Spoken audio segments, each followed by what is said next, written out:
আলহামদুলিল্লাহ পড়েন। আলহামদুলিল্লাহ। এজন্য বিশ্বনবী বললেন, খবরদার এদিনের নামাজ মিস করো না। মান তারাকা সালাসা জুমাইন তাহাউনান, গাফলতি করে টানা 3টা জুমা যে এই ব্যক্তি মিস করলো, তাবা আল্লাহু ফি কলবিহি, রব্বুল আলামিন ওই লোকটার অন্তরের মধ্যে মোহর মেরে দেয়। ওয়া কুতিবা ফি জুমরাতিল মুনাফিকিন, মুনাফিকদের খাতায় তার নাম তুলে দেয়।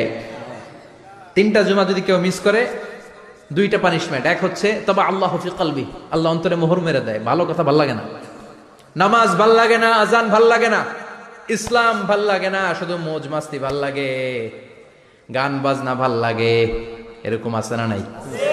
জুমার নামাজে যায় না। আরেকটা হলো কুতিবা মিনাল মুনাফিকিন, মুনাফিকদের খাতায় নাম তুলে দেয়। আল্লাহ হেফাজত করো। আরো জোরে পড়েন আমিন। আমিন।